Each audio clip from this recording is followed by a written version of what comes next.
Buongiorno Juventini, ça devait être le Kostic Day, eh bien rien du tout, il n'est pas arrivé à Turin, ni ce matin, ni encore cet après-midi, on va en parler de Memphis Depay et encore de Arthur, Rabiot, Fagioli, beaucoup d'autres. On va faire vraiment une overview sur ce qui se passe en ce moment à la Juventus.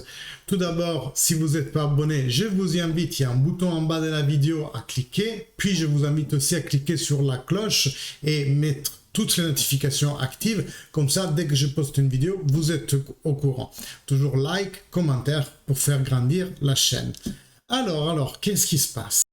Bon, Kostic devait arriver aujourd'hui, à la fois avec le joueur et à la fois avec l'Eintracht, tout est fait. Mais alors pourquoi il est resté là où il est? Ben, à mon avis, pour le match de Europa League, il ne se sent pas de faire un transfert avant ce match de ce soir. Après, il ne va pas non plus jouer, là n'est pas la question. Mais peut-être, pour une forme de respect, il ne se sent pas encore de faire le pas. Est-ce que ça a quelque chose à voir pour le palmarès? Est-ce qu'un match sur lequel il n'est même pas convoqué changerait quelque chose à l'affectation du trophée à sa carrière? J'en sais rien. Fait est que même si tout est fait avec les joueurs et avec le club, eh bien le joueur n'est toujours pas parti pour Turin.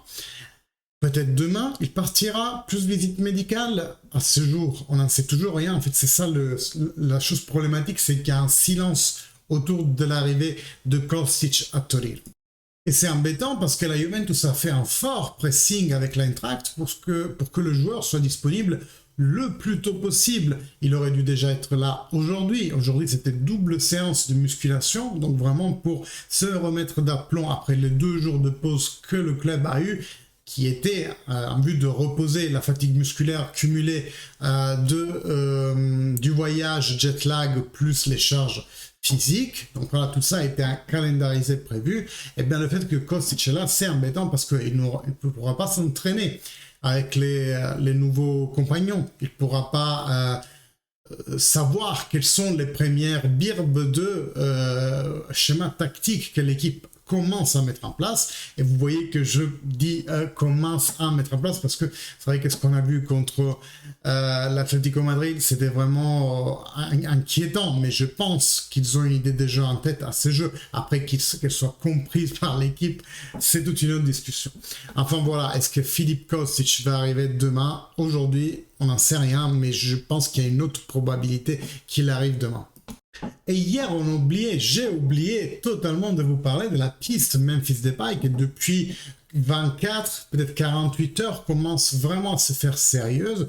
Qu'est-ce qui se passe? Le Barça ne peut toujours pas inscrire au championnat plusieurs champions qu'ils ont achetés cet été. Voilà, je pense à Wijnaldum, je pense à Lewandowski, Christensen, tout ça ne peut pas jouer en ce moment dans la Ligue 1 tant qu'ils n'ont pas fait la place. Et la place, ben, entre Aubameyang et Depay, donc rôle plus ou moins de point central, sauf Depay qui peut être un peu sur la gauche, eh bien l'un des deux va devoir partir. Le principal qu'on pense être sur le départ est Depay. Pourquoi? Parce que Lewandowski arrivant, il a dû céder son numéro 9 à Lewandowski. C'est déjà un bon disons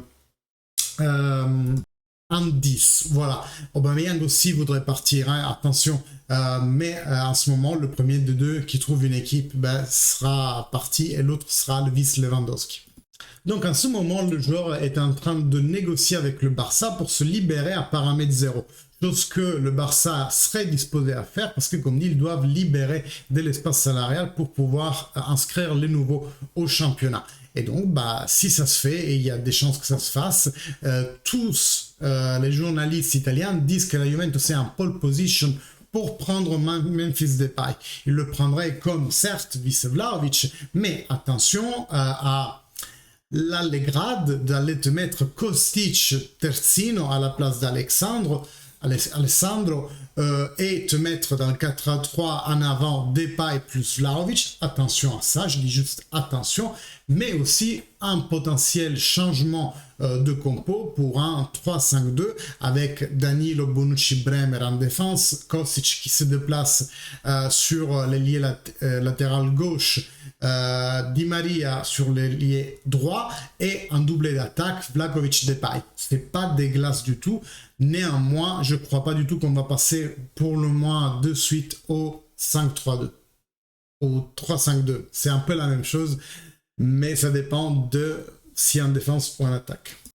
On a parlé de Kostic, on a parlé de Di Maria et on va parler maintenant de Nicolas Fagioli parce que c'est officiel, il a renouvelé jusqu'en 2026. On ne connaît pas encore quel serait son salaire et à la limite, j'ai envie de dire, c'est pas important, mais c'est un très bon signe qu'il ait signé son renouvellement de contrat et je pense qu'il aura un rôle central dans cette nouvelle Juventus.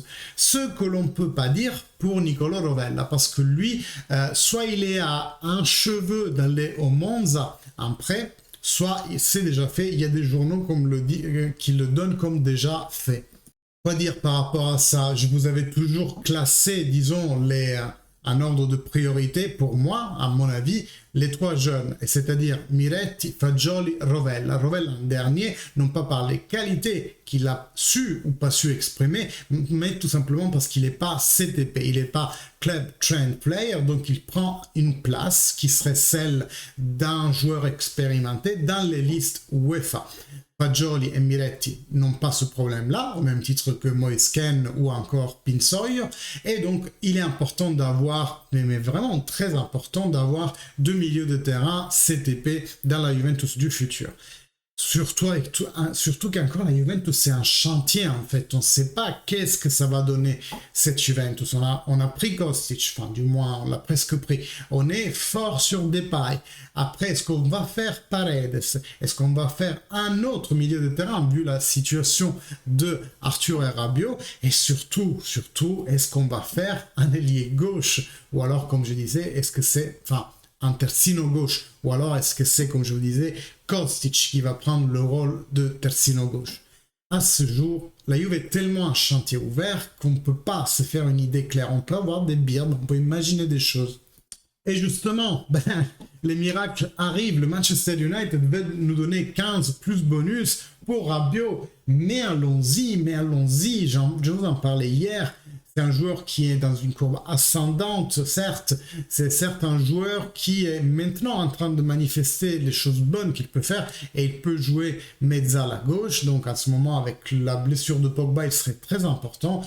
Mais c'est tellement un cadeau venu du ciel, 15 millions fixes plus bonus pour Rabiot, que je dis, mais allons-y. Il était paramètre 0, ça va faire 15 millions de plus-value à réinvestir sur, par exemple, Paredes, si la Juve est convaincue que c'est Paredes.